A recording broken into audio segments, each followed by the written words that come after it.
Today, I want to invite you into a truth most people spend their lives running from. It comes from the poet-philosopher C.G. Jung, who once said, "Depression is like a woman in black. If she turns up, don't shoo her away. Invite her in, offer her a seat, and listen to what she has to say." This isn't just poetic language. It's a challenge, a quiet rebellion against everything we've been taught about darkness.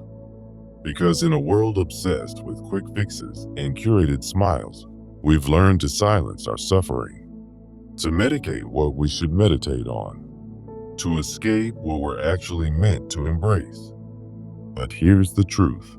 What we reject doesn't disappear. It returns louder, heavier, darker, until it finally breaks through, demanding to be heard.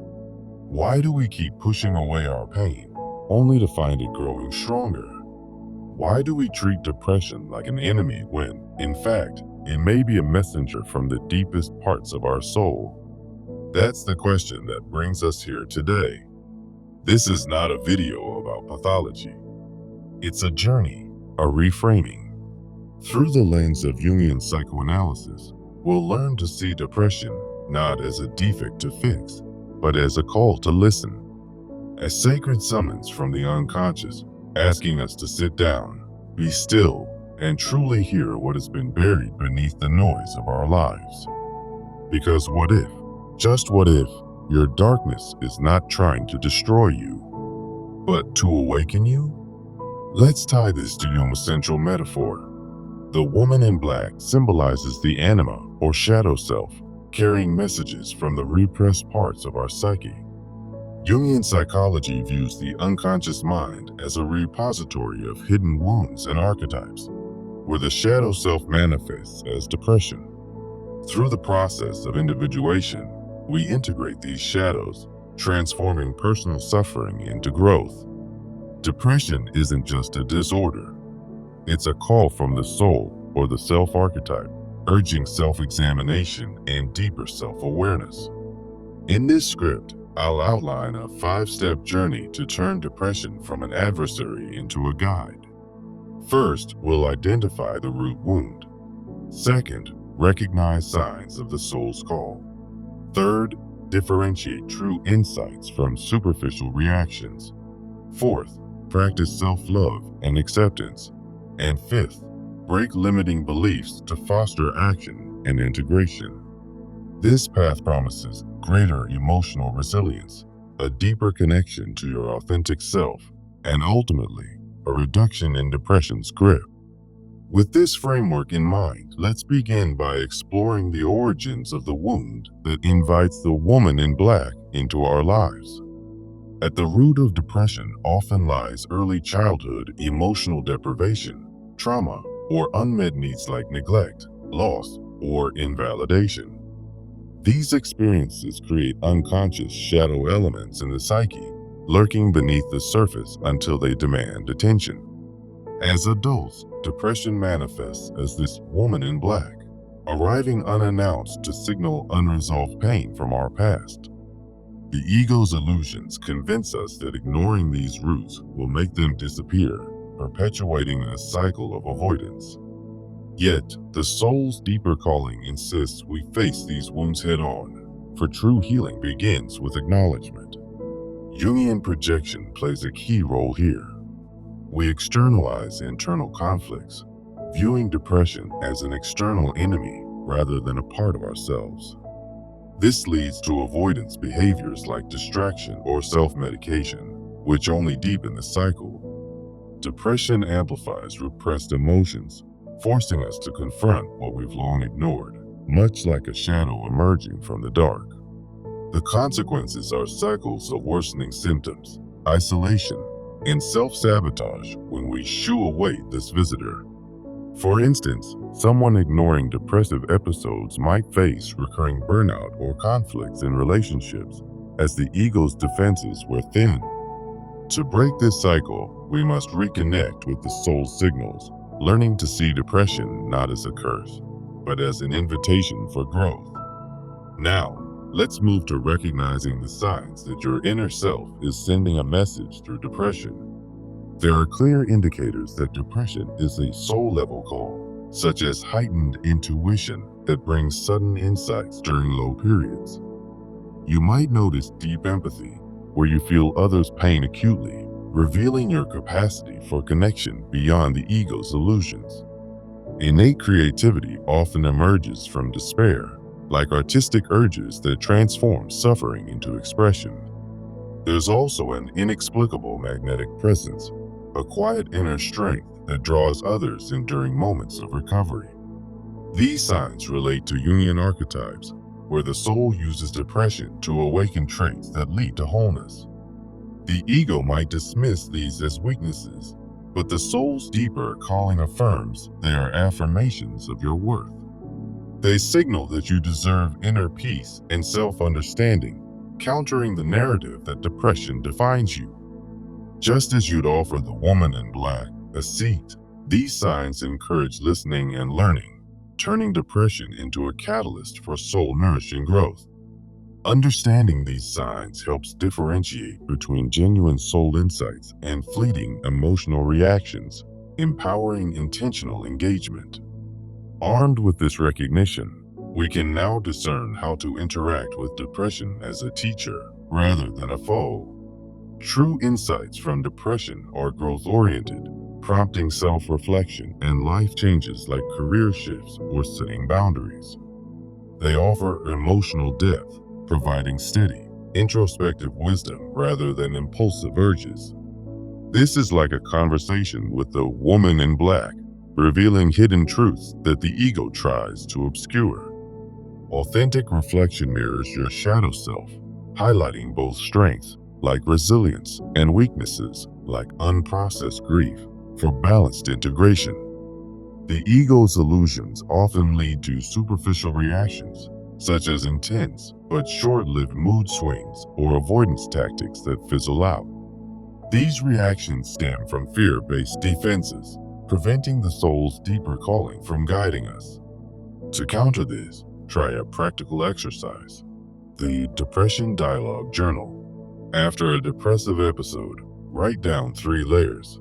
First, surface feelings like, I feel hopeless.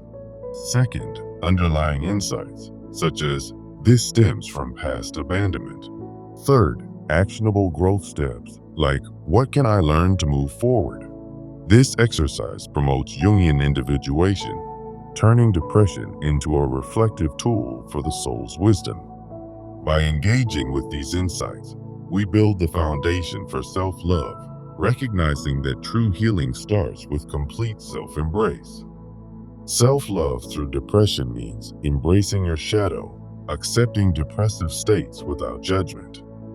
It involves honoring your needs, like seeking rest and solitude, and setting firm boundaries against toxic influences. Tied to our metaphor, loving yourself is about inviting the woman in black in for a dialogue, not fearing her presence. The ego's illusions might portray self-love as selfish, but the soul's deeper calling knows it's essential for transformation. Positive outcomes include raising your standard for emotional well-being, attracting supportive relationships, and repelling self-destructive patterns. Naturally, this filters out harmful cycles, reducing depression's intensity by fostering resilience. Incorporate daily practices like shadow mirror work. Stand before a mirror and affirm, I welcome my inner darkness as a teacher. While doing so, journal about what depression reveals, integrating it as part of your 5-step journey's 4th step. Daily affirmations like, I am worthy of peace, even in pain, reinforce this self-love, bridging us to the next phase. Despite these practices, many cling to the belief that suffering is inevitable, a notion we'll now challenge. The origin of this belief often lies in upbringing like stiff upper lip conditioning or cultural archetypes of the martyr or lone warrior. These align with Jungian shadows of repression, where the ego perpetuates isolation and endurance.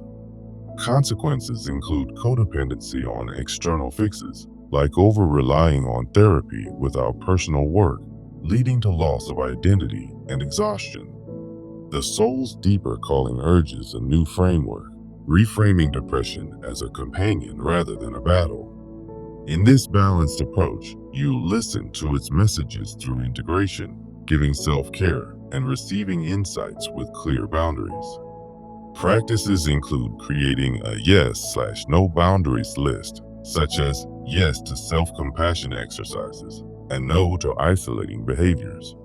Add assertive communication exercises like voicing needs in therapy or support groups to break the cycle. As the fifth step in our journey, this empowers you to let depression become a guide, not a tyrant. Now, as we near the end, let's deliver the core message of this exploration. Healing from depression is not about banishing the darkness. It's about welcoming it as a wise companion. By listening to what the woman in black has to say, you can emerge whole, integrated, and truly alive. This echoes Jungian philosophy, where the ego's illusions fade, allowing the soul's deeper calling to lead the way. Remember, true healing comes from integration, not eradication, transforming your relationship with depression forever. With this message in mind, let's turn to transforming these insights into actionable steps. I recommend a 30-day integration practice to combine elements from our journey. Start with daily journaling, using the depression dialogue from earlier sections to identify your root wounds. Each day, recognize signs of the soul's call, noting moments of intuition or empathy that arise.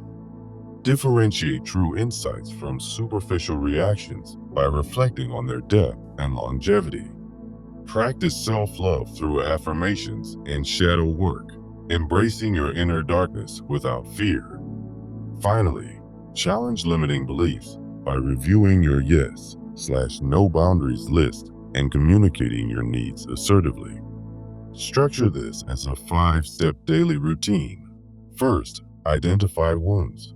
Second, recognize soul signs. Third, differentiate insights. Fourth, practice self-love. And fifth, break beliefs. Track your progress daily, noting changes in depression's intensity and personal growth. For example, you might journal, "Today, I felt the woman in black urging me to set a boundary, and it brought clarity." This practice fosters a sense of empowerment, helping you see depression as a teacher rather than an enemy. Engage with the community, like joining a support group to share your experiences with the woman in black. Over these 30 days, you'll build emotional resilience as the ego's illusions give way to the soul's wisdom. Remember, the struggle between ego and soul is timeless, but with consistent action, balance is achievable. On day 1, begin by writing about a past wound that depression highlights. Reflect on how the ego might have minimized it, while the soul calls for acknowledgement. By day 5, you'll start recognizing soul signs, like a creative spark during a low moment. Note how these signs differ from ego-driven distractions. As you progress, differentiate insights. Is this feeling a true call for change or just a passing reaction? Use your journal to explore this deeply. By day 10, incorporate self-love practices, affirming your worth daily. Watch how this shifts your internal dialogue from criticism to compassion. Continue challenging beliefs. List one limiting idea and counter it with a soul-aligned truth. For instance, replace "I must suffer alone" with "I can seek support and still grow." Midway through, evaluate your boundaries. What's working and what needs adjustment? Share in a group how depression has taught you something valuable. By day 20, notice patterns. Perhaps depression's visits are shorter or less intense. Celebrate small victories, like handling a trigger with grace. As the ego's illusions weaken, the soul's calling becomes clearer, guiding your decisions. On day 25, revisit your initial wound and note how your perspective has evolved. This integration reinforces that depression is not a life sentence, but a phase of learning. By the end of the 30 days, create a maintenance plan to sustain these habits. For example, set weekly check-ins with your journal and community. Remember, the woman in black may return, but you'll know how to invite her in. This journey isn't about perfection. It's about progress, honoring the soul's rhythm over the ego's demands. Through this, you'll cultivate a deeper connection to yourself, reducing depression's power. Let's not forget the timeless struggle. The ego clings to illusions of control, while the soul seeks authentic integration. By following these steps, you're choosing the soul's path. In closing, depression, like the woman in black, holds keys to your wholeness if you listen. Embrace the darkness and watch as it illuminates your true self. This 5-step journey, identifying wounds, recognizing calls, differentiating insights, practicing self-love, and breaking beliefs, will guide you forward. As Jung taught, the unconscious is not to be feared but explored. So, take this script as your invitation to begin. Start today and transform your relationship with depression. Remember, the ego may resist, but the soul will reward your courage. In the quiet moments, listen for that deeper calling. It's there, waiting for you to offer it a seat. Through this process, you'll find not just relief, but genuine empowerment. Depression becomes a companion on your path to self-realization. Now, go forth and integrate what you've learned. Your journey to wholeness starts with one step. May the woman in black reveal her wisdom to you, and may you emerge stronger, more integrated, and alive. Thank you for joining me on this exploration. Remember, healing is possible when we listen to the shadows within. Until next time, embrace your inner world with open arms. The struggle between ego and soul is eternal, but victory lies in balance. Here's to your growth and resilience. Farewell, and may peace find you. In the end, it's not about fighting depression. It's about dancing with it. Let the woman in black teach you her secrets. You've got this. Now, apply these insights and watch your life transform. Be well. And remember, the soul's calling is always worth heeding. Goodbye for now. Keep journaling, keep reflecting. Your authentic self is waiting. End of script.